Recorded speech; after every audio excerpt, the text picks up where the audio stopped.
Let's have a meaningful conversation about mental health and why I believe it's time for us to shift our perspective and be more proactive in approaching it. This is Mental Health Reimagined. Let's dive in.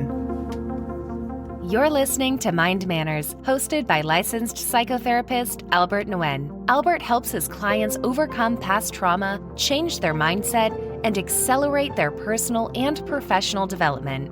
This podcast covers a wide range of mental health and self-development topics, with each episode offering an actionable step towards a better you. If you're on a wellness journey, keep listening.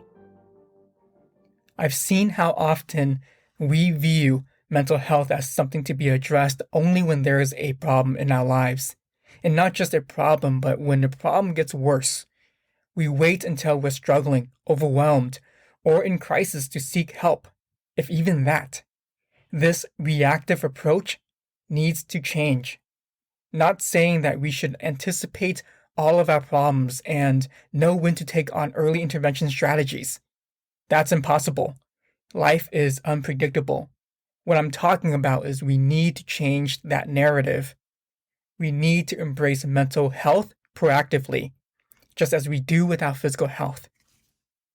Now, we all know life is full of unpredictable challenges and misfortunes. We all face them, and no one is above it. And instead of viewing them as just obstacles, I've come to realize that they all have a purpose.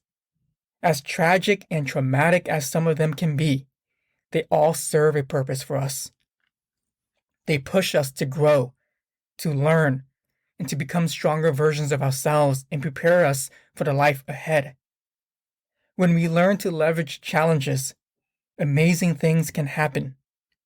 So, here's my vision for mental health as we push forward in raising awareness.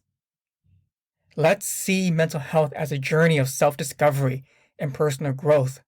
Let's be proactive in building our emotional resilience, just like how we work on our physical fitness to stay healthy. Let's not wait for life to get hard before we start taking seriously about the things that are happening in our lives. Work on yourself now and forever. I have come to understand that the true essence of therapy goes beyond merely alleviating pain. It lies in fostering mental strength within individuals. Over the years, I have witnessed countless clients facing diverse challenges, and I have learned that true growth and resilience stem from developing the mental fortitude necessary to adapt, persevere, and keep growing despite life's adversities. Therapy becomes a transformative journey where individuals learn to embrace their struggles, extract valuable lessons from their experiences, and find a silver lining even in the darkest moments. I feel this so aggressively that the conversations and perspectives around mental health needs to shift. Alleviating distress is only part of what going to therapy is about. And honestly, it's only a band-aid. And it's my mission to empower people so that they become their own therapists and experts of their own lives. So, back to my earlier point of changing the language and idea of mental health to mental strength training, moving from reactive to proactive. Mental strength is about building grit, because life itself will not let up. Life will continue to jab at you and throw many punches, and it will beat you down, especially when you want to live a meaningful life and a life that you can be proud of, that is filled with fulfillment and purpose. There will be challenges. You will have to pay a price, and people in your life will disappoint you and hurt you. It's human nature. The price of admission to the life that you want comes with that. And this is part of the reason why it's easier to adopt a victim mindset. Now, the victim mindset is very common, and the reason why is because it gives us emotional comfort by externalizing responsibilities instead of taking ownership. This alleviates any feelings of guilt or shame. It allows us to garner sympathy and attention from others who may offer support, reassurance, and emotional comfort, which reinforces that you are indeed victims. Adopting a victim mindset lets you off the hook with the uncomfortable process of self-reflecting and growth. And what's more, it justifies inaction. Feeling like a victim helps us feel better about our inactions and lack of effort to make improvements because we're giving our power away to external factors. The victim mindset is a defense mechanism that is a learned reaction from pain and suffering, trauma, or simply just not having our needs met from our parents. So we learn to forge these weapons and walls that sooner or later locks us in and creates destruction in how we live and interact with the world. Overcoming a victim mindset is crucial for personal growth and development. I speak about this with urgency because I have seen this often in my work, and I see this pattern of thinking. While it's helped some of us survive, it's truly holding many of us back from true growth. I want you to understand how important building mental strength is for you in creating the life you want. I say this because I also know how easy it is to stay a victim to your circumstances. We live in a world where complacency and convenience are becoming more and more of a choice that we can live with. There is a lack of urgency and immediacy. We don't have to hunt for food or need to worry about being chased by lions or wild animals. My point here is we live in a time where the most common threats are tolerable. Our physical safety is not always at risk. We can now suffer comfortably at a desk job or on a nice bed. Look, I'm not trying to demean or belittle the pain and suffering. Everything that you have gone through and everything that you are still going through and everything that you have yet to go through all matters. The emotional experiences you have all matter.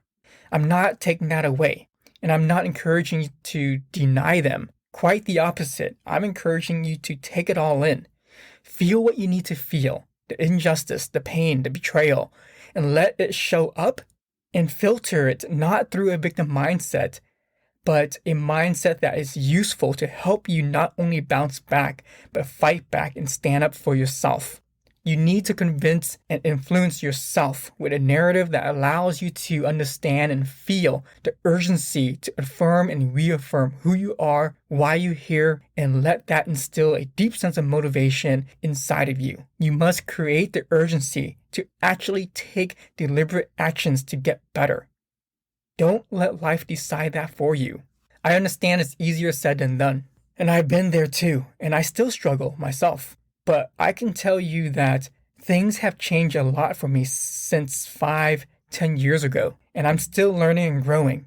With some self-awareness, you can change how you see everything, and how you see everything can change how you do things. So I'm here as a fellow human being, someone who has and still does the work of self-development, and also providing others guidance through this process. I want to tell you, you have to take back control. No one is going to do that for you. So whose life are you living? What are you living for?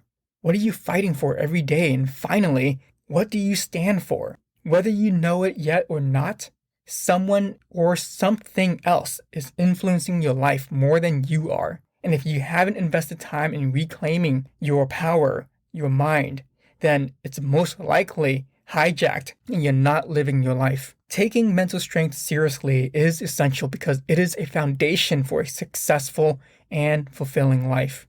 It is a skill that can be developed and honed with practice and dedication. So, I have given you the why, and that leaves us with the big question, the how. Look, this is a huge topic that I know requires a lot of work, and I can't possibly give you all the tools and methods on this session, but I'll give you something to start with and some things you can begin thinking about and reflecting on. Take out a notebook and open up a Word doc. Most of this work requires self-reflection, and you can't just do this by thinking about it in your head. You need to process this externally and externalize all the things that you have inside. Okay, it starts with you answering some serious questions for yourself. Why does this matter to you? Why does becoming a mentally stronger person mean to you? And what would it do for you? Are you committed to becoming a better version of yourself? Why is it that important? If so, what price are you willing to pay? The first step is that you have to create urgency Without urgency, as I mentioned earlier, it's easy to become complacent, even if complacency is depression or unfulfillment. So, spend time making a list of who you are living for. What are you fighting for? Dig deep on this one. We must align ourselves with a true north and assign ourselves with responsibilities that matters to us. Without strong reasons, you would not be able to push through and stay consistent with any of the tools I would give you. So spend some time on this. Maybe even consider creating a vision board. If you don't know what a vision board is, look it up. I think it's a fun and creative way of investing your time and effort into thinking up your future. Most of us will choose a path of least resistance. If we don't have a strong reason to choose the path of most resistance, it makes sense. Adopting mental strength is essentially adopting the growth mindset and living by a code of ethics. After you spend some time creating some urgency, let's talk about personal accountability and integrity. In order to make change, you have to be honest with yourself. You must take 100% responsibility for your life. You don't have to take responsibility for what happened to you and all the horrible things that other people did to you or the losses you've experienced. But you have to take responsibility for what you do with all of it and how you're living your life as a result. This is a tough process, but it's necessary. To take responsibilities, you have to open yourself up to learning from all your experiences, especially the most painful ones and the ones you're not proud of. You can't just take credit for all your achievements and proud moments without accepting and taking accountability for the mistakes and failures, actions or inactions. It must be a balanced equation. So write out what you're most proud of, your strengths, and parts of your life that you feel good about. Then write out a list of things you're not proud of, your weaknesses, your flaws. This process of evaluation and self-audit will let you know what you're working with. This is your starting point on your journey of becoming a better version of yourself. Only true way of becoming a better version of yourself is to expose yourself to your weaknesses and parts of you that you're ashamed of. This is sometimes called the shadow work, the part of you that holds you back, the bad habits, your vices, temptations, impulses, fears, limiting beliefs, your triggers. Bring all of that to the surface. Because if you don't, they are operating under the level of consciousness. We need to be aware of these things because this is the part of you that will self-sabotage any success or change you're trying to make. It will show up when you're trying to grow. It doesn't want you to change. So we need to be aware of it. Give it the attention that it needs. Understand that it's there. I want to also give you some actionable and behavioral methods to build mental strength on this session. These are things to get you started in thinking realistically about this process. Now, you must adopt principles of the growth mindset. 1, seeing failure as an opportunity for growth, always. Now, failure sucks and it often hurts. We must accept this and hold space for them. But instead of letting it crush us, you need to use it to energize your next effort. Even if it's for other activities, you need to channel that energy into useful and constructive action. So use disappointments as a cue or signal to change the way you think. Focus on what you did and don't generalize it to who you are. For example, if you failed a test, you're not a failure. You failed a test. There's a difference. See the bigger picture. Most importantly, learn from it and find lessons in the silver lining. You must make grit a habit. Grit is basically perseverance and determination. So make it a habit to practice it. Be creative. For example, if you know you often procrastinate, instead of engaging in that cycle again and again, figure out a new system or way of doing things to mitigate it. If you know you're impatient, seize the opportunities to practice patience, like waiting in the line on purpose. And don't complain, or parking farther away and walking. Practice delaying gratification is a huge part of developing mental strength. This is about self-control and self-discipline, and considered to be one of the number 1 traits based on a Stanford study that contributes to success in multiple life domains in the future. And it's not hard to understand why being able to control your urges and sacrifice an instant gratification leads to long-term rewards. such as completing projects, tasks, homework, workouts, maintaining a diet. We know what life looks like when we constantly give in to instant gratification. It's all around us: obesity, distractions, being less productive, buying things we don't need. This is not us being in control of our lives, and it's not us being the best version of ourselves. We're not living a truly meaningful life this way. Okay, I'll leave you all with one more thing that I believe is the most transformative and most efficient way of moving towards the best version of yourself and cultivating mental strength. And this one is a no-brainer. The method is simple, but our emotions will make it complicated. This next part is all about making you comfortable with being uncomfortable. I'm sure you heard that many times before, and that is to chase your fears. Our fears tend to chase us and we run or avoid it. But we need to flip the script. And this is by far the most and best method to building mental fortitude. If you ever hike a mountain, we all know that the fastest path is usually the steepest path and the most strenuous and rigorous. The fears you have is the mountain, and at the peak is the greatest version of yourself. And to get up there, to have a grand view of all that you have to offer, you must make the grueling trek up that mountain. To do this, I want you to make a list of all your fears or anything that makes you uncomfortable. After making a list, I want you to go back and rank each item from worst fears to the least fears. The action plan is then to pick one of these fears. The most logical is to pick the least of the worst to start with, to slowly level up. When you choose one, you need to develop clear objectives and activities or tasks you can engage in to start moving towards the fear. An easy example is with public speaking. Instead of starting with doing an actual speech, start by recording your voice, and then do a video, and then a small group, and then a larger group. Do a scripted speech, and then an impromptu speech, and so on. You get the idea. You create a deliberate path that progressively gets harder and harder as you get closer and closer to your fear. You do this until you start getting more familiar with the discomfort. The goal here is not to get rid of the fear, but for you to stand your ground and be brave and get familiar with the feeling. And instead of engaging in flight, you fight. That's how you begin shifting your stress response. As always, these are just scratching the surface of a much more detailed approach.